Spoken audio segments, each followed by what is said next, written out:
Hi, friends, and welcome to the channel. This is a podcast where I enjoy sharing my insights, and I am glad that you are here with me. Because today, I'm talking about the act of lack.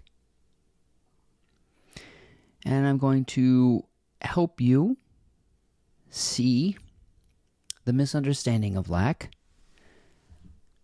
and hopefully get you to a place where you understand the truth of abundance. So, stick around and we'll talk about the act of lack.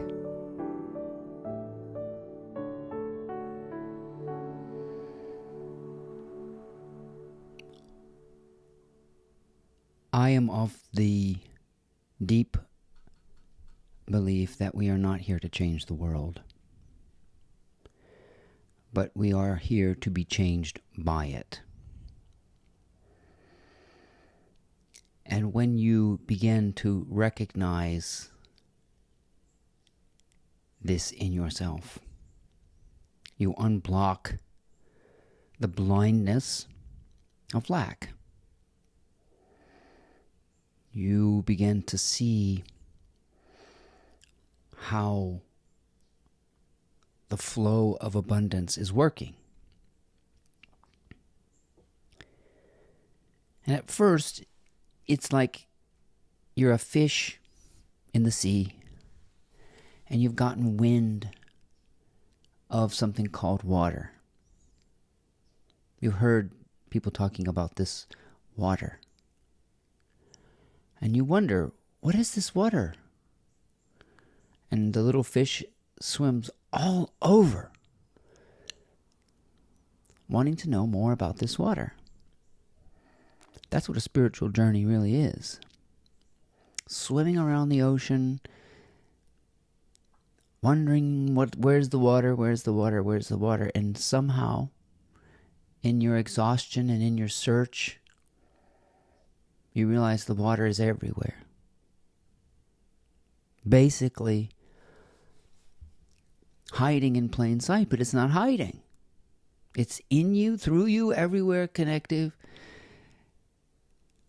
And so you can say that spiritual teaching is a lot like pointing out the water to a fish who is wondering, what is this water? It's like asking, who am I? And then going around looking for it. Not realizing that what's in the water is the water. That what's in the universe is the universe. You see. So we act like whatever we have is in short supply. And all we are fundamentally is energy.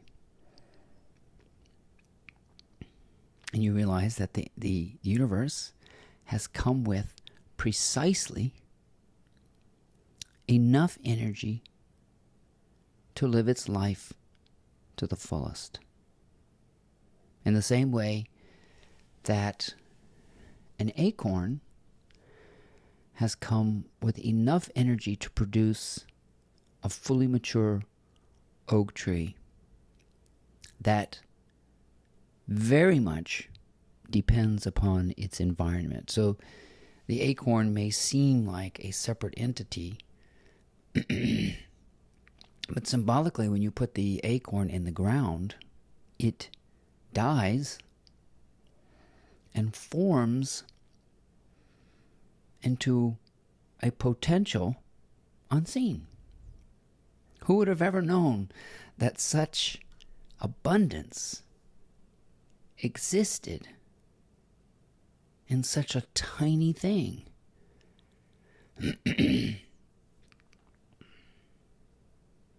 And as humans, we have argued for our limits. I think I've argued for my limits far too long. If you've already seen the power of potential working in your life, which is what abundance is recognizing potential in the tiniest fragment of time and energy, and you begin to see this potential in your fellow humans. You see it in yourself first. You recognize that you are a fish in water, not a fish out of water. You are a fish in water. There's no such thing as a fish out of water. That's the game we play with ourselves when we try to get into other people's heads. But you're never a fish out of water. You're always in it. You're of it. It's all around you.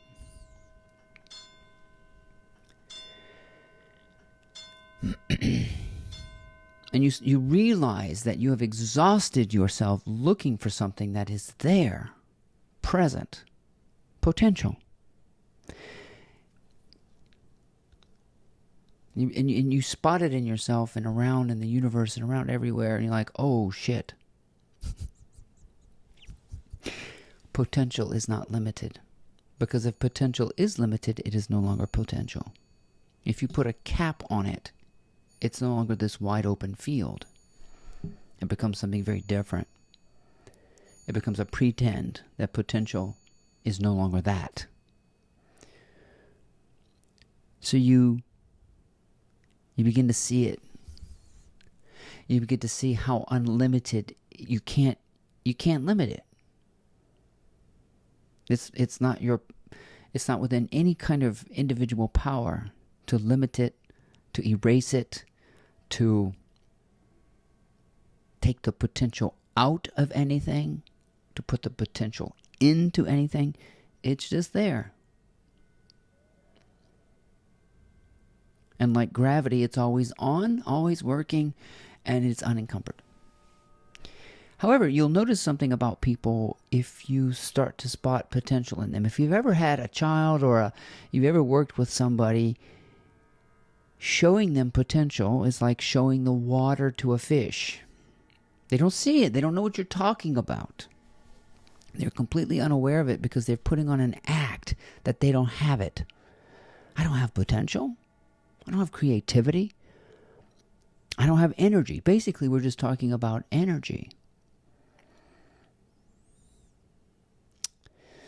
And I believe that this act of lack is something that is passed on in generations. Fear is passed on. We know that scientifically, that you are a product of your environment. And although this is very difficult to admit, but what you hate, you ultimately become. And this is a very important lesson because you have to understand that violent people are a product of a violent upbringing. It's no surprise that Adolf Hitler was a dictator because his father was a dictator and his father's father was a dictator. I'm sure it was all that violent upbringing was brought on to his family. Child molesters produce child molesters. This is somehow in the generations, this behavior of insidiousness replicated itself and the pain was passed on. And so we learn to retaliate. We learn to lash out, misperceiving the flow of abundance. It always looks like somebody did something to me. But this is an opportunity to break the generational curse, if you will. To stop for a moment and to wonder, why am I doing this? Am I doing this because I'm afraid? Why am I arguing for my limits? Maybe somewhere down the road somebody told me I can't do it. And I believed it. And we believe in that nonsense. We believe that this cycle of pain and suffering cannot be broken, that the addiction can't be broken, but it can.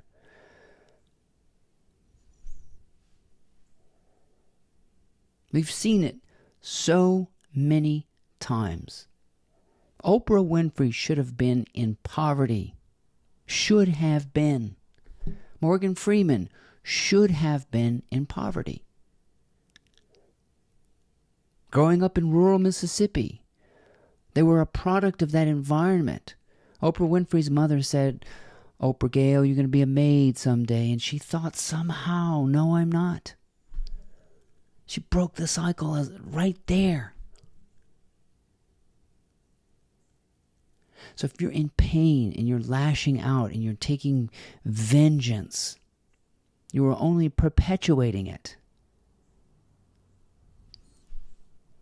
Nothing has been taken away from you. And that includes potential. No one can take your potential to rise above the arguing limits that you've placed on yourself. And for whoever's watching, I want you to know that potential cannot be erased. Ever. You just haven't been able to rise above your own thoughts. The act of arguing. I can't do this. I don't have enough energy. I'm too old. I don't have enough money. That's a good argument for limit. But money is a symbol of energy. And there seems to be energy everywhere. You were the epicenter of that energy. Replenishing all the time. Always replenishing. How can you take it away? How can it take energy? How can you borrow energy? Borrowing money is an admission that you could never have enough to buy what you truly desire outright. That's all it is. It's an argument for limit.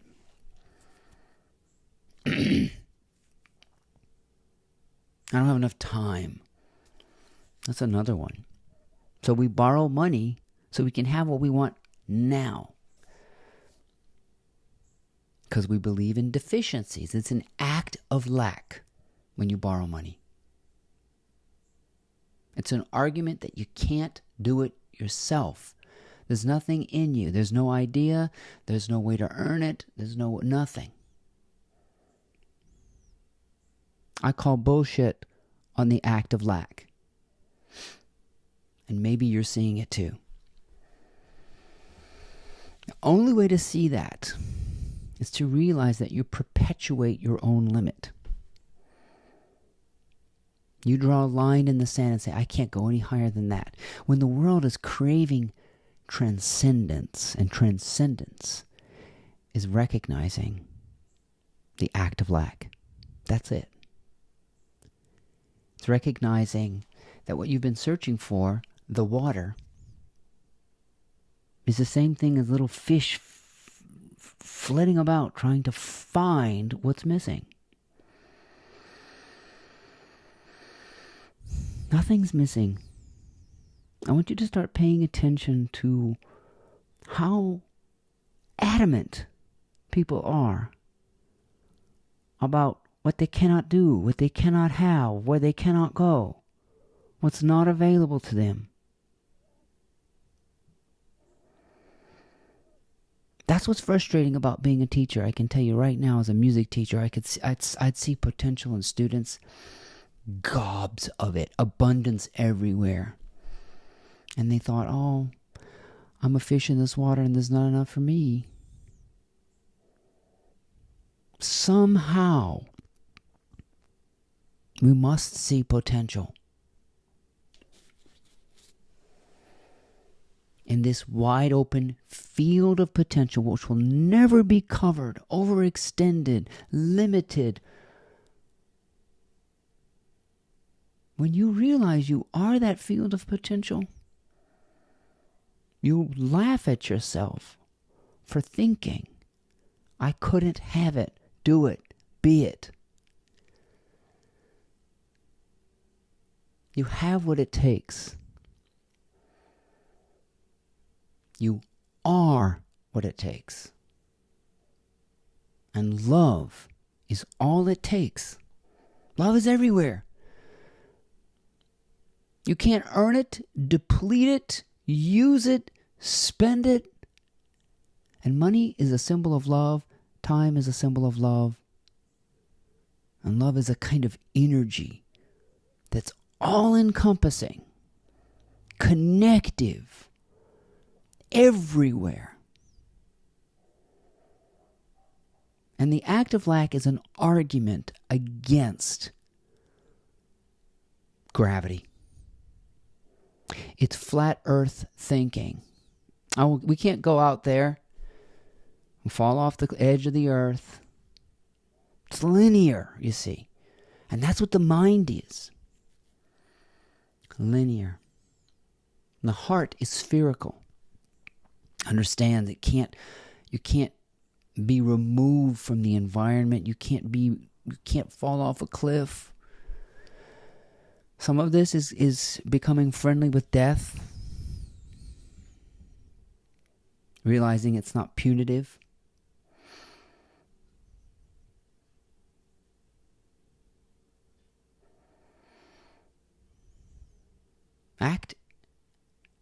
The act of lack is pretentious once you see it. Truth hides so poorly. And potential can't be erased. You can't cover it up. You can never overextend into it. It's just that a lot of us are just way too noisy to understand that potential speaks in silence. Potential is realized in stillness. Potential is realized when time slows down enough for you to catch the insidious nature of the mind, acting as if there's an enemy. And I hope that you realize you are in the water. It's everywhere. And you'll see the truth, and the truth will set you free.